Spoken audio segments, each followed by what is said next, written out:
Today on the bench we got a Stihl, I believe it's an MS 180. Yep. And it's got some carb issues. So what this one will do is you can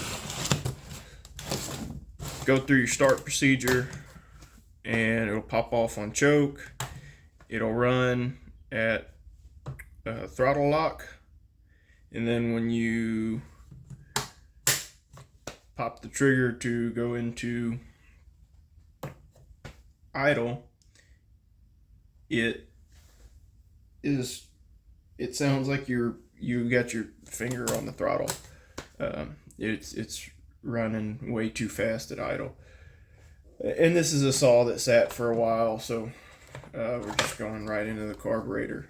I got a diaphragm kit. I think this is the right one. Could be wrong. It was in my pile of parts. But it's a Stihl's part number 615-153.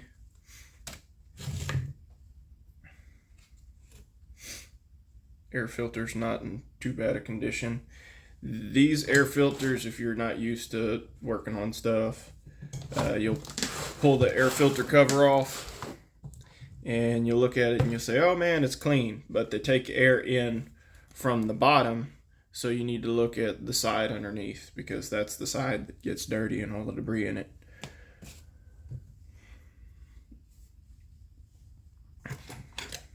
Next step, I think, is these 8mm nuts. Yep. And use those this time.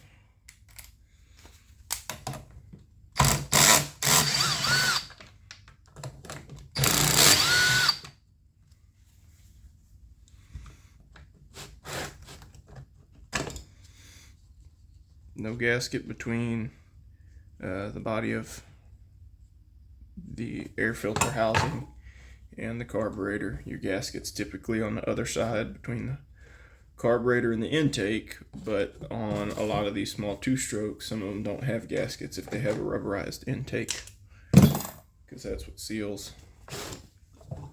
Now, on this one, I think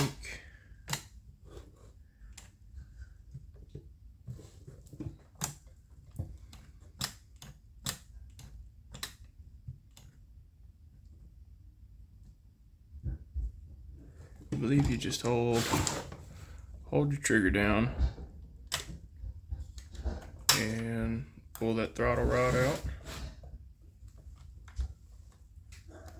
This one here, you pull your choke back, and then the choke rod comes out, and then you should be able to pry on your fuel line back here.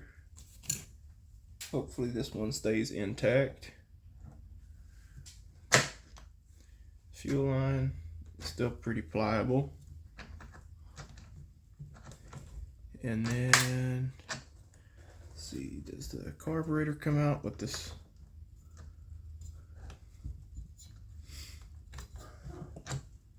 No, I don't think the carburetor comes in with this piece in the way. I think you gotta pop it out. At least do that.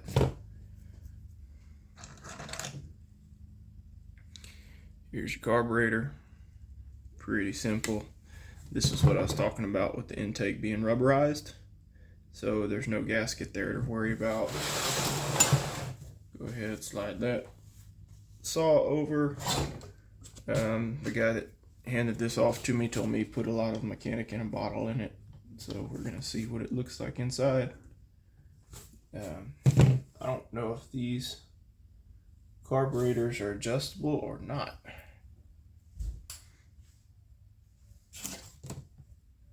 Let me spray some cleaner in there.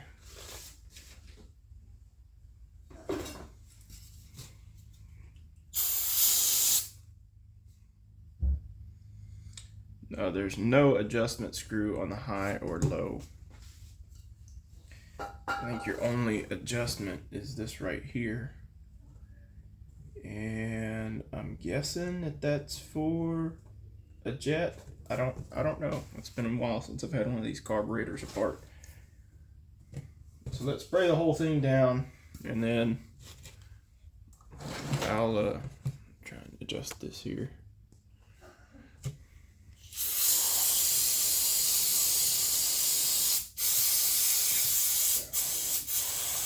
Clean off the outside, and then we'll start going through the carb. There you go. That's passable.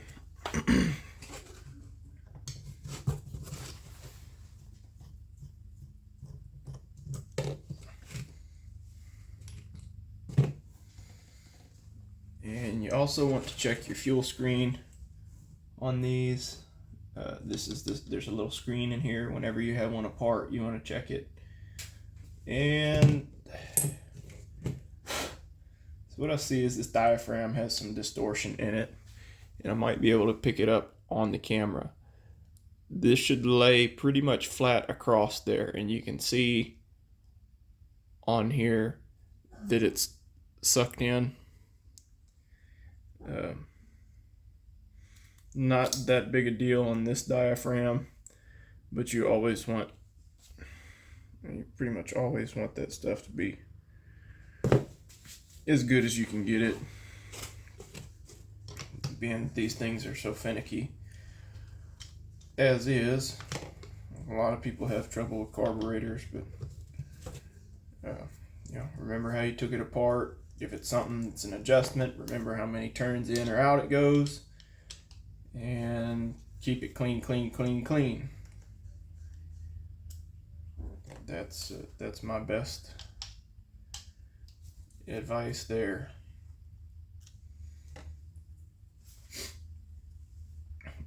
This is a compensator, and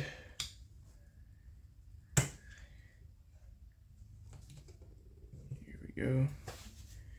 This is a compensator, and what it does is an air pulse flows through here, or no, I think it just lets the vacuum from the filter. If your filter plugs up, it makes this diaphragm actuate less because you're getting less air through there. If your filter's free flowing, the diaphragm can actuate like it should, because it's going to flow more air and you need more fuel to run the motor. If I think about it too hard, I'll just mess up the way it's all supposed to go together. We got one removable jet. I'll spray some cleaner through there. Not gonna mess with the metering lever. That one's probably fine.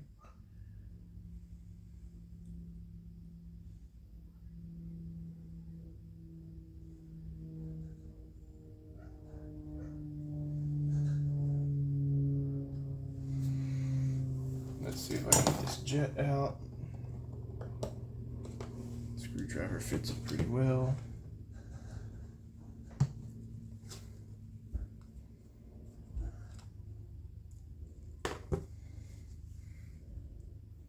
Little bit of gunk under there underneath this jet, so this one's probably slightly plugged. That's what it appears to be. No, actually it's clear. Maybe that mechanic in a bottle softened it up, because it's pretty clear.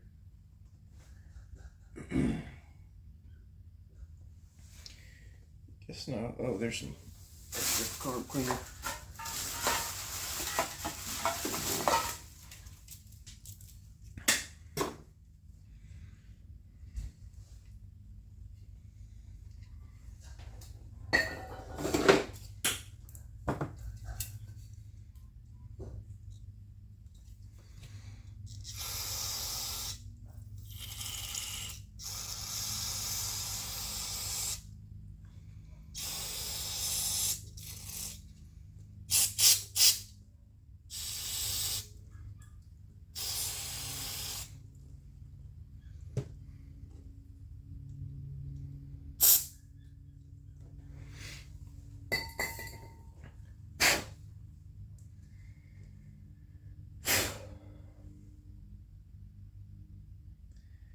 this thing looks pretty good. I bet if it got ran a little bit longer, it would probably clean up.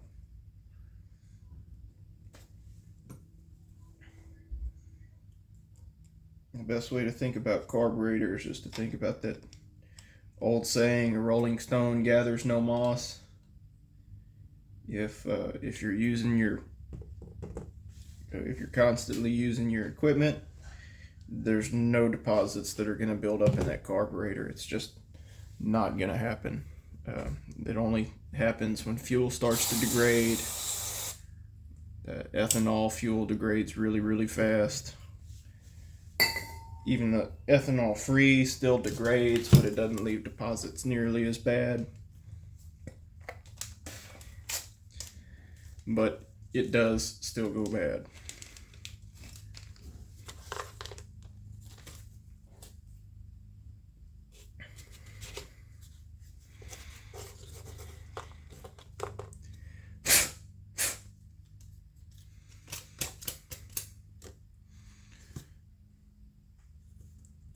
I'm working out of frame now.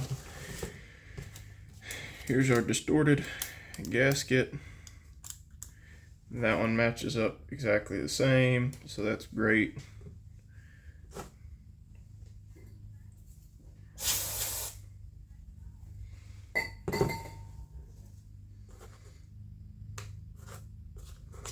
Here's the frame gasket for that one.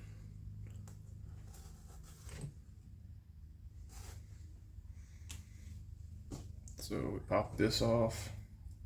Sometimes they come off in one piece, sometimes you're going to pull it off in 20 pieces.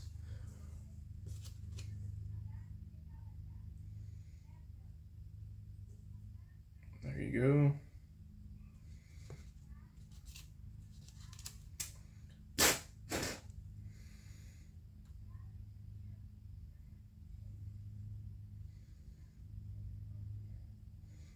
If you forget how they went on, you can always look at the old one. Most of them are one way, where they have these little locator pins in them, so you don't mess it up. That's the way it needs to go.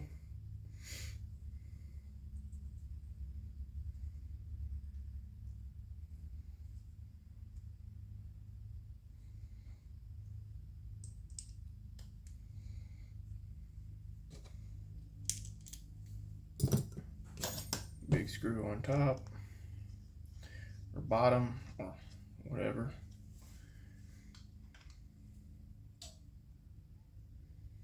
Snug it down. Now we focus on the fuel pump side. This is the diaphragm that actuates this metering lever, pushes it up and down so that fuel gets past the needle and into the side that distributes the fuel. I believe this is the side that distributes the fuel. And it's not in the worst shape, but it's not great. But we have to match it up with the other diaphragms we have.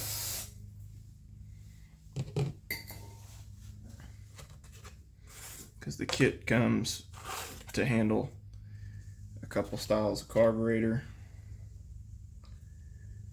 Looks like we have this style and this style. So I have that diaphragm left over if I run into a carburetor that uses that one.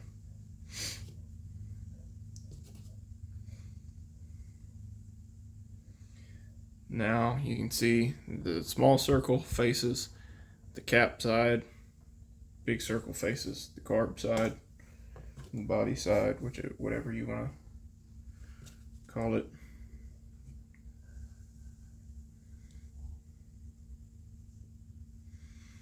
You have a locating hole here, and these tabs, this one side that sticks out further than all the others, lines up with the diaphragm. Lines up with the gasket. If I'm in frame. And then See, this side faces out. This is the choke. There's the throttle.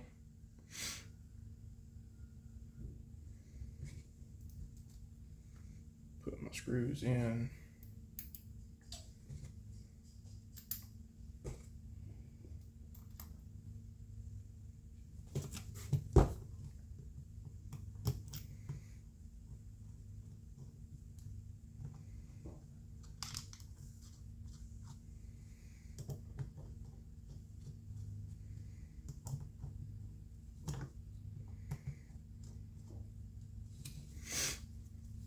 Now, if you have when I do diaphragms, I only typically do diaphragms on something that kind of runs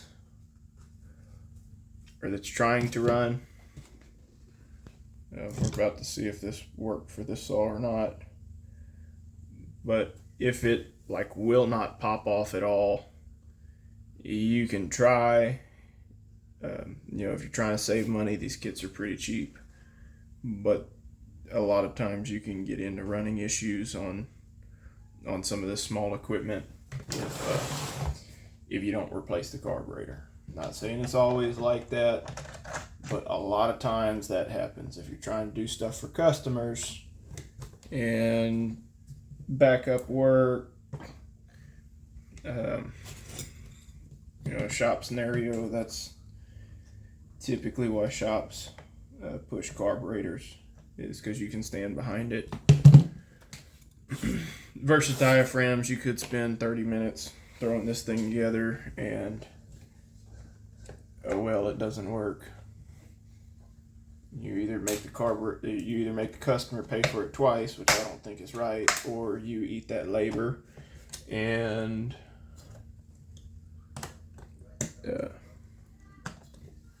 you eat the labor, and the shop loses money essentially.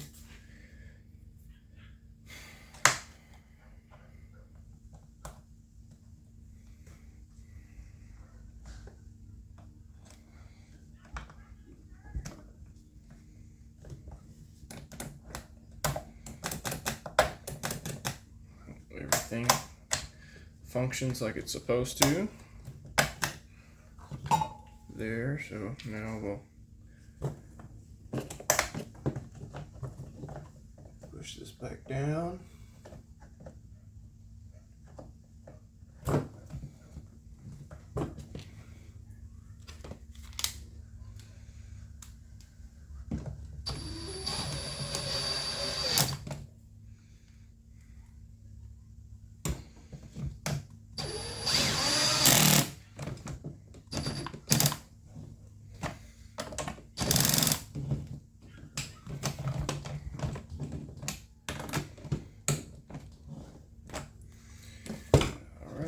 Put all this back together. Dirty side goes down.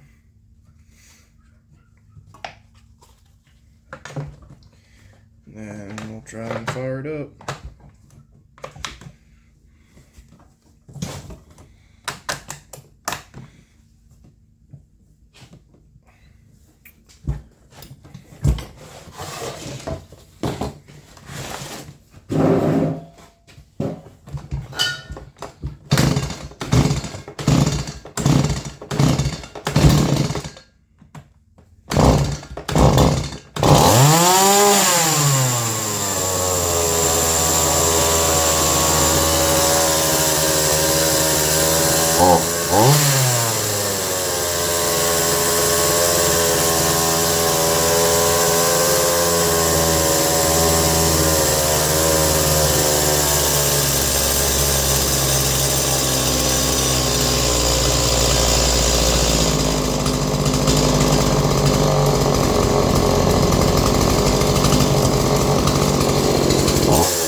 yesterday. Couldn't get the idle down that low, messing with that screw. So I'd say that was a success. I'll call my guy and let him know the saw's ready.